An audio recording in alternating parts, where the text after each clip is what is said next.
여호수아 7장 1절 말씀입니다. 우리 구약성경 328면 저희가 말씀을 볼 수 있도록 하겠습니다. 여호수아 7장 1절입니다. 제 말씀을 읽어드리겠습니다. 이스라엘 자손들이 온전히 바친 물건으로 말미암아 범죄하였으니 이는 유다 지파 세레 증손 삽디의 손자 갈미의 아들 아간이 온전히 바친 물건을 가졌음이라. 여호와께서 이스라엘 자손들에게 진노하시니라. 아멘. 오늘 말씀은 이스라엘 백성들이 광야에서 40년 출애굽하고 난 다음에 광야에서 40년 지나고 모세가 죽고 여호수아의 인도하심을 받아가지고 요단을 건너가지고 가나안 땅으로 들어온 그 장면을 시대의 말씀을 우리 가운데 보여주고 있습니다. 잘 알고 있는 말씀이죠. 그 가나안 땅에서 가장 먼저 만난 이 성이 어디예요? 여리고죠, 그렇죠? 여리고 성이 이 가나안 성에서 만난 첫 성이었습니다. 이 작은 성이 아니었어요. 규모가 있는 이 강한 그런 성이 바로 여리고 성이었습니다. 이 큰 성읍을 치기 위해서는 작전도 잘 짜야 되고요. 또 군사들도 훈련을 잘 시켜서 싸워야지만 그 성을 쳐서 점령하고 또 가나안의 첫 단추를 잘 꿰 수 있게 되어지는 겁니다. 그런데 그렇게 잘 훈련되어지고 작전도 잘 짜서 공격을 해 나간다 할지라도요. 만약에 여리고성에 있는 사람들이요 문 걸어 잠그고요 나와서 맞대응하지 않으면은요 싸울 수가 없는 거죠. 과거에 보면 이 어떤 나라가 이제 침략을 하잖아요. 마치 전형적인 전술이 무엇이냐면 침략을 하면 이 침략당하는 나라가 보통 어때요? 좀 약한 나라입니다. 그 침략당하는 나라가 좀 센 나라면 나와서 싸우겠죠. 근데 약한 나라니까 이 강대국이 쳐들어오면 가장 먼저 뭐예요? 성문을 다 걸어 잠깁니다. 강대국은 뭐 하죠? 어떻게 그 싸움을 이겨요? 옛날에 참 재밌었어요. 요즘 보면 여러 가지 막 작전을 쓸 것 같지만 옛날에 가장 중요한 작전은요, 포위입니다, 포위. 안에서 백성들이 성문을 걸어 잠그고 가만히 있으면 쳐들어온 나라들이요, 1년이고 2년이고 포위하고 있는 거예요. 언제까지요? 양식 떨어질 때까지. 먹을 것이 없을 때까지. 그렇기 때문에 우리가 이 열왕기상하 말씀을 통해서 보면 어때요? 나중에 보면 무엇까지 먹어요? 내 자식까지 먹잖아요. 그렇죠? 먹을 게 없으니까. 그렇게 자식까지 먹고 더 이상 먹을 것이 없으면 그때는요, 죽거나 항복하거나 둘 중에 하나가 되어집니다. 전형적인 작전이었어요. 다른 작전 없이 무식하게 성을 에워싸고 아무도 드나들지 못하게 하면 그 안에서 농사 지을 수 있는 것도 아니고 넘버튼 밖에 있으니까 그 안에 있는 사람들이 버티고 버티다가 양식이 떨어지면 그냥 항복하거나 죽거나 이 둘 중에 하나. 그럼 그 싸움에서 이기게 되어지는 겁니다. 그런데 이제 여리고는 좀 정반대의 상황이죠. 여리고 성에 있는 사람들이 강했습니까? 이스라엘 백성들이 강했나요? 여리고가 강했죠. 족수는 이스라엘 백성들이 수백만이니까 많았습니다. 하지만 이스라엘 백성들은요, 그 광야에서 매일 받은 훈련이 뭐죠? 걷는 거, 그렇죠? 다른 거 하지 않고 이 하나님의 이 명령이 있으면 짐지구역 걷고 또 이 진치고 계속 이것만 했지.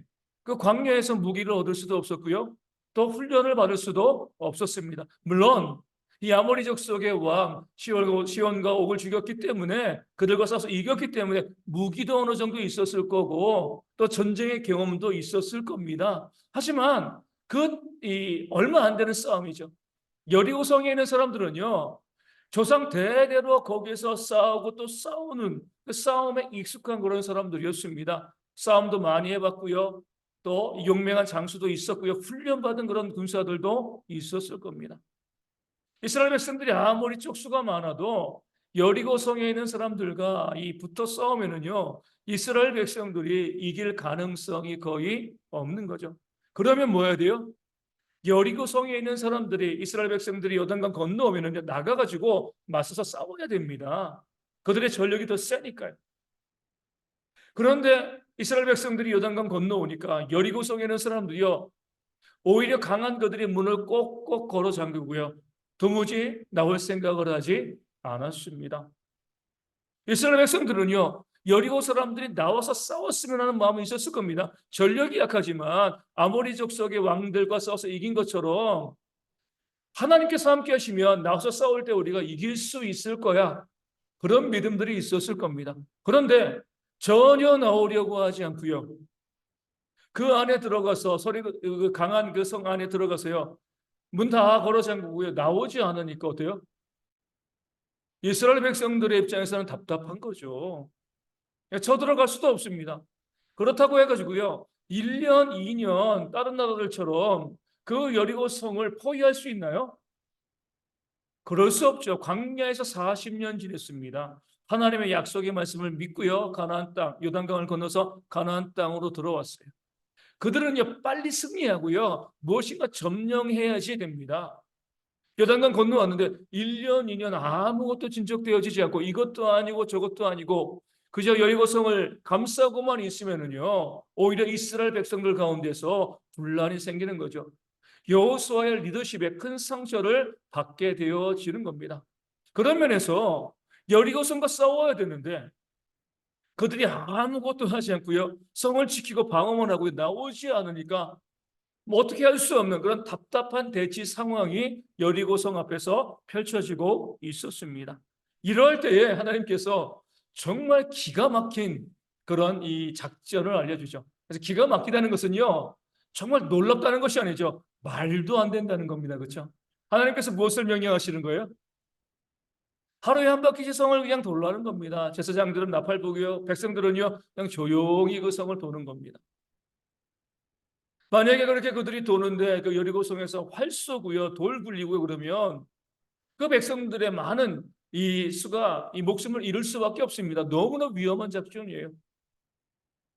나와서 싸우진 않는다 할지라도 활 정도 쏘고 창 던지고요, 돌은 굴릴 수 있는 겁니다.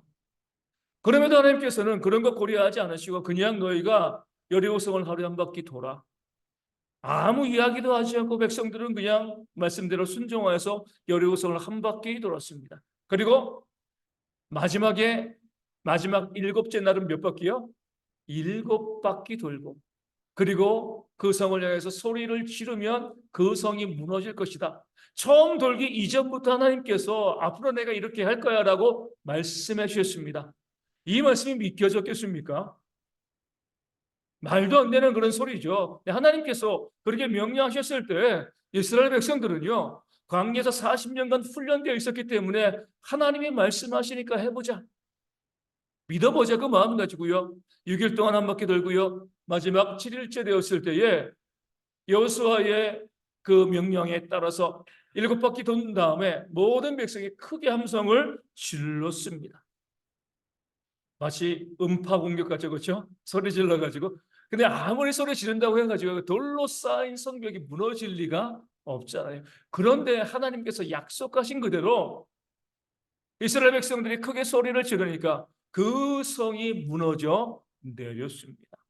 하나님의 놀라운 역사가 일어난 거죠. 아마 여리고 성이 안에 있는 사람들보다는요, 이스라엘 백성들이 더 놀랐을 거예요. 그들이 하고서도 야, 정말 이게 되네, 이런 일들이 가능하네. 아마 백성들이 더 많이 놀라면서 하나님께 영광을 돌렸을 겁니다. 하나님께서 이렇게 말도 안 되는 작전을 주시고요, 그 작전을 통하여서 여리고성을 그들의 손에 주신, 점령하게 하신, 싸워서 이기게 하신 그 이유는요, 이스라엘 백성들에게 믿음을 주기 위해서. 다윗과 똑같습니다. 전쟁은 여호와께 속한 것이.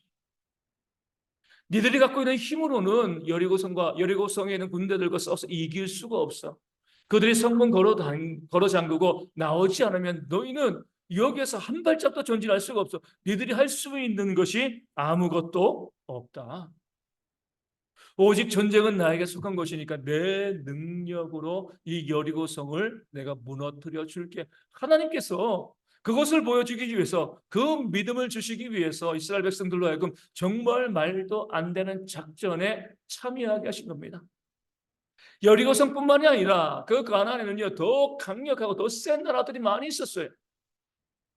이스라엘 백성들이 그들과 싸울 때 그들의 힘으로 싸우면은요, 여리고 성도는 못 이기지만 설사 이긴다 할지라도요, 다른 족속들, 다른 성읍들을 싸워서 이길 수가 없습니다. 그런데 하나님께서 하나님의 능력으로 내가 싸워서 이기게 할게.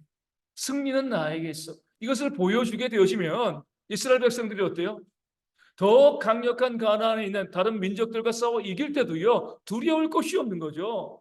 우리가 여리고 그 말도 안 되는 작전으로 그 성을 이긴 것처럼 하나님께서 그 어떤 종족이라 할지라도 어떤 민족이라 할지라도 하나님이 함께 하시면 전쟁은 여호와께 속한 것이니 반드시 우리가 이 싸움에서 승리하고 이 가나안 땅을 얻을 수 있어. 이 사실을 알려주기 위해서 하나님께서 이스라엘 백성들이 아무것도 하지 않게 하시고요, 하나님의 능력으로 그 여리고 성을 이스라엘 백성들에게 선물로 주신 것이죠. 그러면서 하나님께서는요, 한 가지 명령을 내리십니다. 어떤 명령이요? 여리고 성과 그 가운데 있는 모든 것은 여호와께 온전히 바치라. 중요한 단어가 온전이죠, 그렇죠? 하나님께서는요, 여리고 성에 있는 모든 전리품들, 그것은 너희가 갖지 말고 나에게 온전히 바치라. 태울 수 있는 건 다 태우라는 거죠. 그러면 사람들이 가질 수가 없는 거잖아요.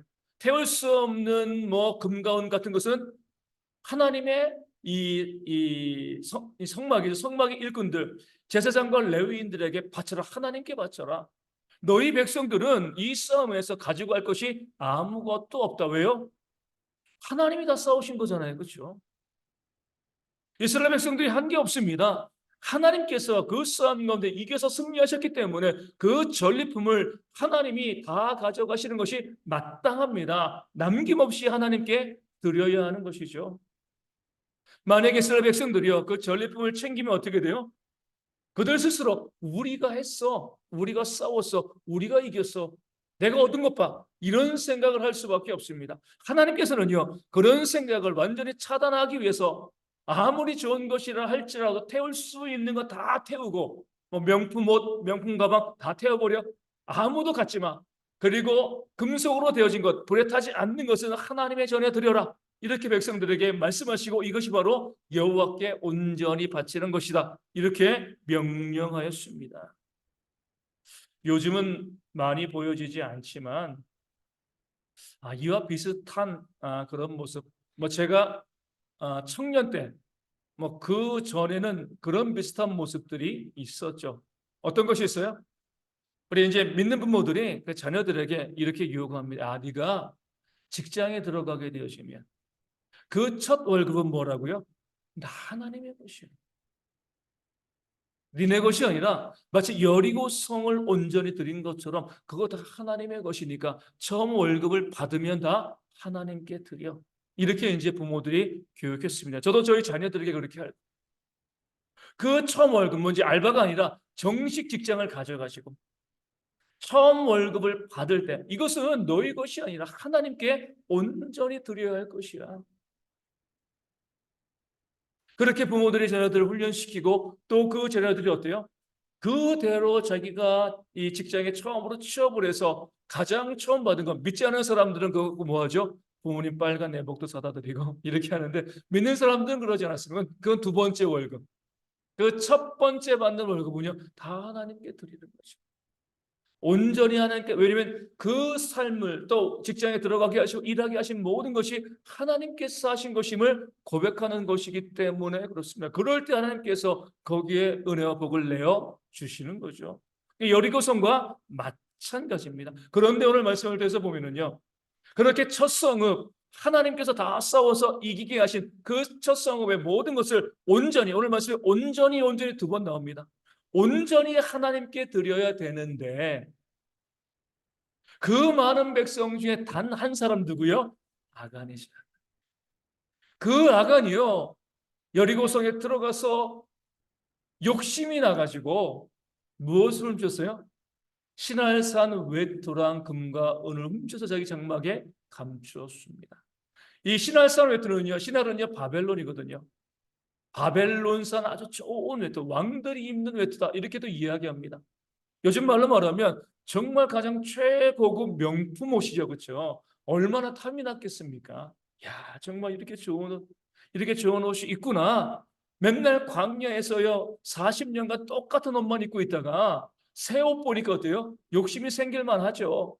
다른 백성들은 똑같은 욕심이 생겼어도요, 하나님이 명령하셨기 때문에 그 외투들은 뭐예요? 다 불태워 버렸습니다. 그 명품들 다 불태워 버린 거죠. 근데 아간은 그렇지 않았어요. 이게 너무나 갖고 싶은 거죠. 오직 아간 한 사람만이 그 외투를 챙겼고요. 또 금도 보이고 은도 보이니까 그것도 본인이 챙겨서 장막에 파묻어 두었습니다. 감춰 두었어요. 그럴 때에 하나님께서는요, 오늘 말씀에 나와 있는 것처럼 이스라엘에게, 자손들에게 진노하셨다. 왜요? 하나님께 온전히 드리라고 했거든요. 모든 것을 하나님께 드리라. 그 다음 성부터는요, 얼마든지 전리품 갖게 했습니다. 가나안 땅은 넓은 땅이잖아요. 그 첫 성읍, 얼마 안 되는 그 작은 성읍에 있는 그 모든 것은 내가 싸워서 너희를 이기게 한 것이니까 이것은 다 내 것이고 나에게 드려야지, 나에게 바쳐야지. 너희가 이 싸움은 내가 하는 것인 줄 알고 모든 싸움을 승리할 수 있어. 그래서 온전히 바치라. 이렇게 했는데 그 아간 한 사람이 범죄했습니다. 그 결과가 뭐예요? 그 다음에 친 성읍이 어떤 성읍이죠? 아이성이죠. 작은 성읍이었어요.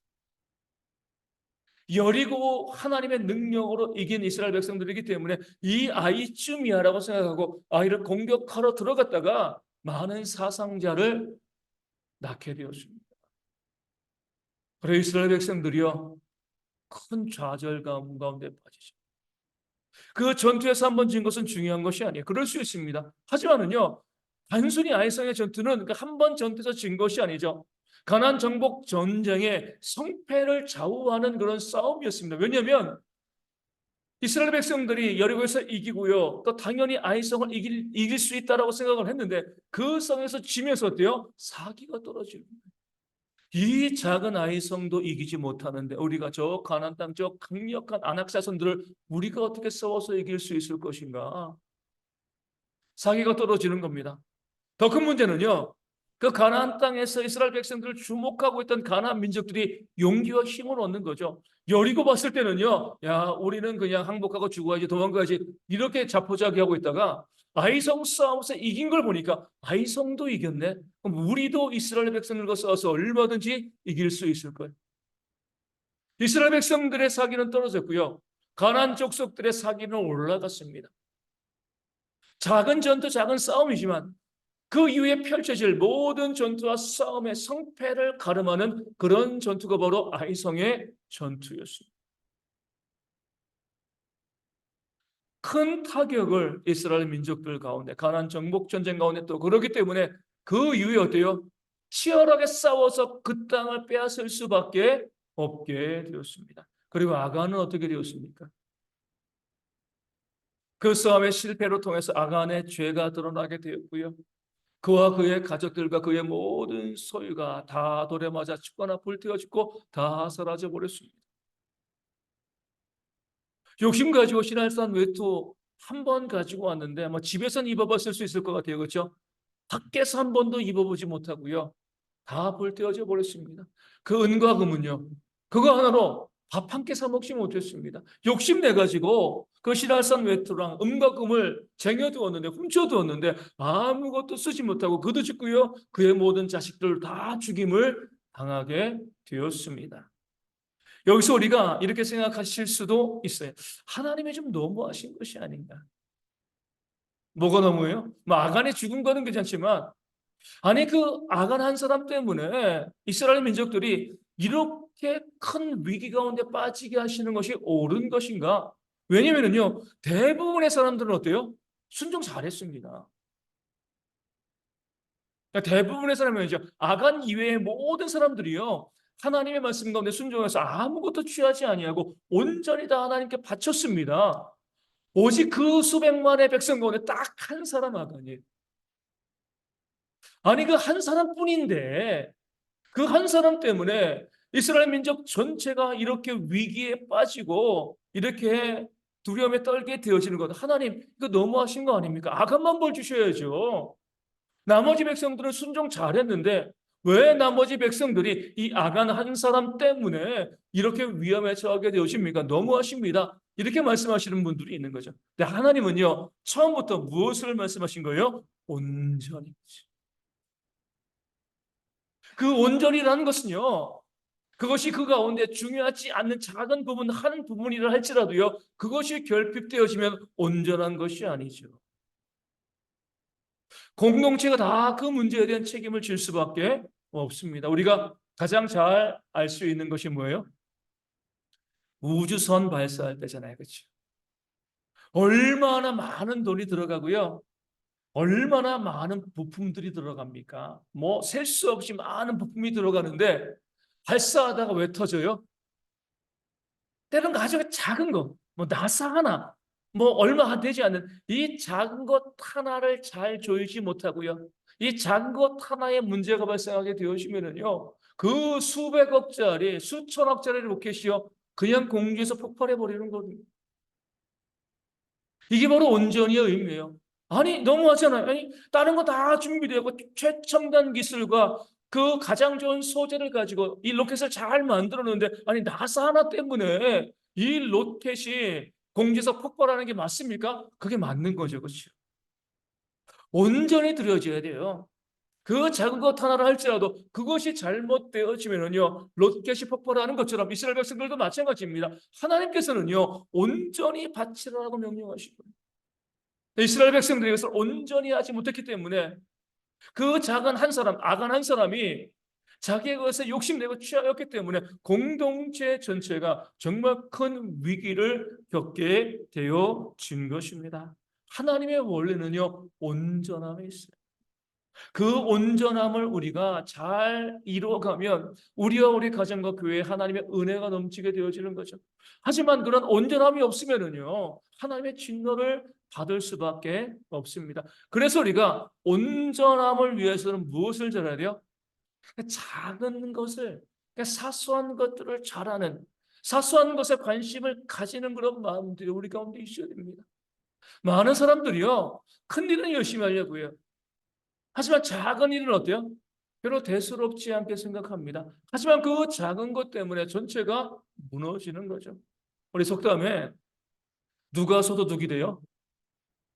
예? 바늘도둑이 그렇죠. 아이 작은 건데 뭐. 이 작은 게 무슨 소용이 있겠어? 뭐 작은 것 하나 가져온다고 무슨 문제가 되겠어? 근데 그 바늘도둑이 뭐가 돼요? 소도둑이 되어지는 거예요. 요즘도 이제 뉴스를 통해서 보게 되어지면 뭐 수백억씩 횡령하는 사람도 있어요. 처음에는요, 작은 것 시작합니다. 이게 되네? 그렇게 하다 보면은요, 수백억 횡령하는 겁니다. 그 작은 것을 이 회사가 잘 관리해야 되는데, 그 작은 것이니까, 뭐 괜찮겠지, 뭐 문제 없겠지. 그 회사에 존폐가 달려지는 것입니다. 그렇기 때문에 누가복음 16장 10절에서 지극히 작은 것에 충성된 자는 큰 것에도 충성되고 지극히 작은 것에 불의한 자는 큰 것에도 불의하니라 말씀하고 있는 겁니다. 작은 것에 충성하지 않는 자가 큰 것에 충성할 수가 없는 거죠. 작은 것에 불의하게 되어지면요, 큰 일에도 불의할 수밖에 없습니다. 우리의 삶이 무너지고 공동체가 힘을 잃게 되어지는 것은요, 큰 일을 잘못해서 그런 것이 아니죠. 누구나 다 할 수 있는 뭐 사소한 그 작은 일에 이 공동체와 내 개인과 가정이 관심 갖지 아니하니까 그 작은 것 때문에 그 공동체가 감당해야 될 큰 일이 무너져 내리는 그런 모습이 있게 되어지는 것입니다. 다윗이요 골리앗과의 싸움을 싸워서 이기고요. 그리고 이스라엘의 왕이 될 수 있었던 그 중요한 비결이 무엇이냐면 이 다윗도요 작은 일에 충성했다는 거예요. 어떤 일이죠? 목동으로서 양과 소를 지키는 일이죠. 사자가 오고요. 곰이 오면 어떻게 해야 돼요? 무섭잖아요. 그렇죠? 다윗은 소년인데 뭐 사자가 달려들고 곰이 달려들면 아예 뭐 내 목숨 중요하니까 뭐 내가 도망쳐 버려야지. 뭐 누가 뭐라고 하겠습니까? 근데 다윗은 어떻게 했어요? 그 사자와 곰의 아가리를 찢어버리는 거예요. 내 양 한 마리 지키기 위해서. 그 양 하나를 위해서 목숨 걸고요. 이 곰과 사자와 싸웠습니다. 다윗이 고백하잖아요. 그렇죠? 그 양 한 마리를 위해서 목숨을 걸고 어떻게 보면 있어도 그만 없어도 그만 그 양 한 마리를 위해서 최선을 다하는 그런 모습이 있을 때 하나님이 그런 다윗을 보시고 그를 뭐예요? 골리앗과 싸워서 이기게 하신 겁니다. 물론 전쟁은 여호와께 속한 것이죠. 하나님이 이기게 하신 거죠. 왜 그런데 하나님께서 다윗을 들어 쓰셨는가? 지극히 작은 일에 충성한 자였기 때문에 큰일 골리앗과 싸워서 이기는 또 이스라엘 나라를 다스리는 그런 일을 감당하게 하나님께서 역사하신 겁니다. 요셉도 마찬가지입니다. 형들에게 팔려가지고요 배신당해서 애굽의 보디발의 집에 노예로 갔습니다. 얼마나 인생이 허망하고요 배신감이 그의 마음을 힘들게 했겠습니까? 그런 배신당하고요 갑자기 뭐 아버지에게 사랑받다가 남의 집에 노예로 가면 가장 먼저 찾아오는 것이 무기력증입니다. 아무것도 하고 싶지 않은 거예요. 인생을 자포자기하게 되어지는 거죠. 그런데 요셉은요, 그 보디발의 집에서 최선을 다해서 그 주인을 섬겼습니다. 그렇게 섬긴다고 뭐가 보장되어 있는 것도 아니잖아요. 노예가 잘 섬긴다고 노예에서 해방되나요? 아니죠. 노예는 죽을 때까지 노예인 거예요. 여기서 내가 이 노예로서 이 삶 가운데 최선을 다한다고 무엇이 변할 수 있을까? 아무것도 변하는 거 없습니다. 그럼에도 불구하고요, 요셉은요, 그 일 가운데 최선을 다했습니다. 그러니까 주인에게 인정받았어요. 인정받고 나니까 그 다음에 뭐죠? 그 보디발의 아내의 유혹을 뿌리치고 그로 인해 모함받아서 더 심한 감옥으로 갔어요. 노예만 해도 비참한데 감옥은요 언제 죽어도 모를 것이거든요. 더 무기력증 하나님 뭡니까? 나 도와주시는 것이 맞습니까? 내 곁에 계시는 것이 맞습니까? 이런 마음이 들고요. 그런 상태였으면은요 아무것도 하고 싶은 마음이 없는 거죠. 그런데도 요셉은 뭐예요? 그 감옥에서도요 정말 열심히 그 간수를 도와서 이 감옥의 일들 수고하고 본인이 죄수인데 간수도 아니고 죄수인데도 그 감옥에서 최선을 다했어요. 간수가 데려가는 것도 아니잖아요. 그 감옥에서 최선을 다하고 열심히 봉사하고 헌신한다고 인생이 바뀔 게 있나요? 아무것도 없습니다. 그럼에도 요셉이 그 감옥에서 최선을 다해서 죄수이지만 그 간수를 돕고 하니까 그 간수가 어때요? 다른 죄수를 돌보는 일을 맡기잖아요. 술 맡은 권원장과 떡 맡은 권원장 맡기고요. 그로 해서 꿈을 해석해주고 나중에 요셉이 애굽의 총리가 되어지는데 결정적인 역할을 하게 되어진 겁니다. 작은 일이고 아무것도 아니고 굳이 자신이 할 필요가 없는 그런 일이지만 그 일로 해서 어떤 미래가 기대되어진 것도 아니지만 그 작은 일 가운데 자신에게 주어진 그 작은 일을 아무것도 아니고 미래도 소망 없는 그 일 가운데 최선을 다하고 헌신했을 때에 하나님께서 그를 들어서 애굽의 총리로 세우시는 그런 역사가 있었습니다. 오늘 우리도 마찬가지예요. 많은 사람들이 이 작은 일을 너무나 소원하게 생각합니다. 보잘것없는 일 아무것도 아니라고 생각을 합니다. 그리고 하지 않죠. 뭔가 큰 일 가운데 내가 나서서 앞장서서 뭐 하지만 그 작은 일 가운데는 별로 신경을 쓰지 않는 그런 모습이 있습니다. 그렇기 때문에 우리 가운데 하나님의 큰 역사가 보여지지 않는 것. 예전에 한번 말씀드린 것 같은데 어떤 분이 선교사가 되어주기 위해서 선교 훈련하는 그런 곳으로 갔습니다. 갔더니만 거기에서 이 가장 먼저 무엇을 시키냐면 우리 주방에서 양파 까는 일들을 계속 시키는 거예요. 처음엔 그냥 했습니다. 한 주도 주지 않으니까 어때요? 화가 나는 거죠. 내가 선교사로 복음을 증거로 여기 왔는데 지금 나를 뭐로 보고 이런 이 주방에서 양파를 까는 이런 일을 계속 시키는 거예요. 화가 나서 대충 싸우고 이제 이 선교센터 원장에 이제 나가서 이제 싸우고 항의를 한 거죠. 그리고 나갔어요. 그때 이 원장이 이렇게 이야기합니다. 하나님의 큰 일을 감당하려는 사람이 이 작은 일에도 최선을 다하지 못하면 어떻게 큰 일을 감당할 수 있겠습니까? 이 작은 일에 최선을 다하는 자가 하나님의 복음의 사역을 감당할 수 있는 겁니다. 예전에 제가 서울에 있는 교회에 있을 때 한번 몇 번 말씀드렸습니다. 아직 이제 신학교 다니고 있었지만 이 교역자 하기 이전이었죠. 서울에 있는 그 동천교회는 이제 어, 그때는 그렇죠. 그때는 화장실이 교회 바깥에 있었어요. 따로 이 독립된 건물로 화장실이 있었습니다. 보통 보면 이제 이 교회는요, 뭐 우리 교도 마찬가지지만 주일이 제일 바쁘잖아요. 그리고 제일 한가한 때가 이 토요일 저녁입니다. 금요일까지 기도회도 있고 뭐 그런데 토요일 저녁에는요, 다들 주일을 준비하고 그러시느라고 교회에 나오는 분들이 별로 없어요. 제가 이제 청년이었죠. 신학교 다니는 청년이었을 때 토요일 날 교회에 가서 이제 뭐 화장실 딱 들어갔는데 낯선 분이 그 화장실에 이 변기를 닦고 청소하고 있는 거죠. 그 교회 관리 집사님도 있었어요. 없는 게 아니거든요. 근데 그분은 아무도 없는 그 시간 와가지고 그 변기를 닦고 청소하고 있는 거예요. 왜 하시냐고 물어보지 않았습니다. 그 마음을 알았거든요. 내가 이 교회를 섬김에 있어가지고 그분은 또 그 뭐 우리 뭐 교단 출신도 아니고요.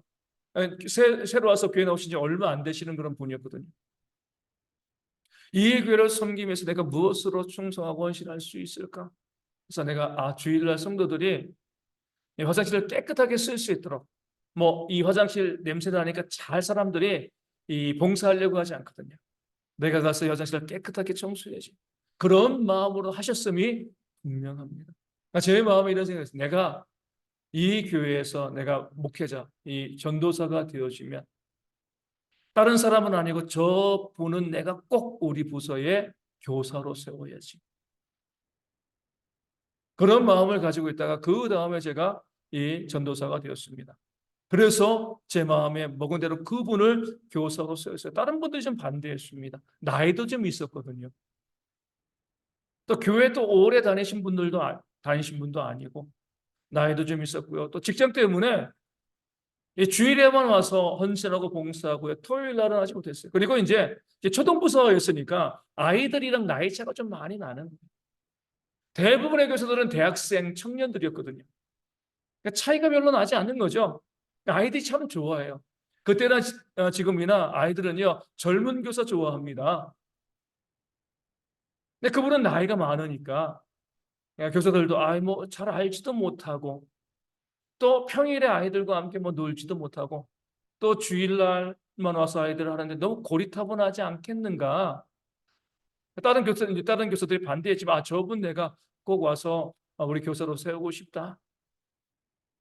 6학년 반을 맡겼습니다. 남자아이반.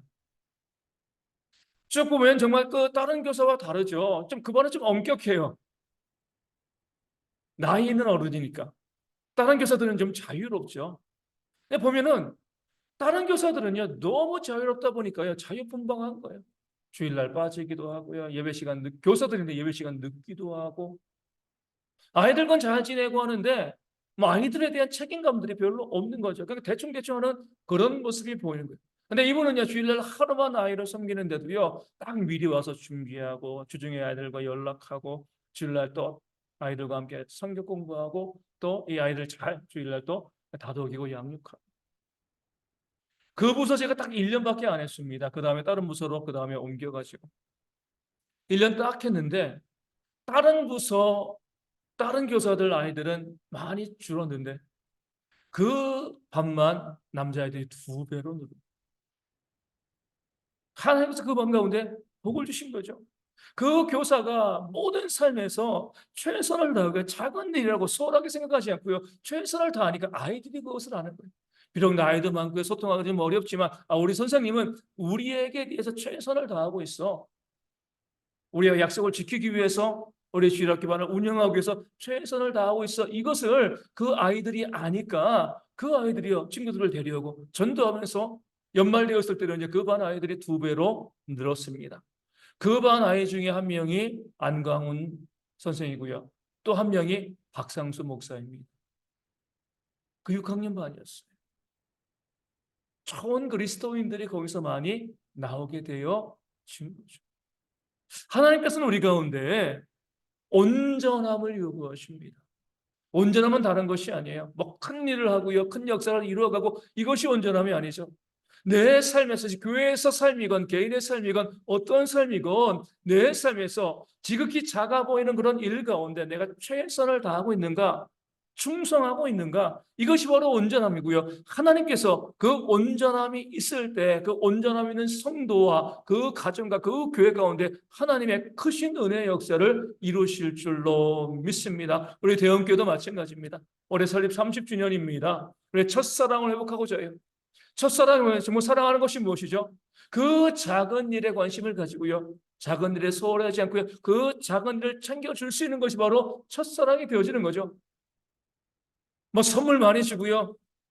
뭐 좋은 거 주고 이런다고 사랑이 아닌 거죠. 그 작은 것, 그 작은 말 한마디, 그 작은 표정 하나, 그 작은 것을 가지고 그 사람을 섬길 때 이것이 바로 첫사랑이 되어지고요. 그 첫사랑이요. 우리도, 우리 가정도, 이 교회도 회복시켜 나가게 되어질 줄로 믿습니다. 새로운 한 해를 시작해 나가면서 우리 대학의 모든 성도들이요. 작은 것에 충성할 수 있는, 그러니까 지극히 작은 것이라 할지라도 우리가 소홀히 하지 않고요. 그 작은 일에 최선을 다할 줄 아는 그런 삶이 우리 모두 가운데 있어서 우리를 통하여서 하나님의 크신 은혜의 역사를 만드시고요. 또 이 교회를 통하여서 놀라운 부흥의 역사를 만드시는 2024년 되어지기를 주님의 이름으로 축원을 드립니다. 네, 말씀을 기억하고 찬송가 336장 함께 찬송하도록 하겠습니다.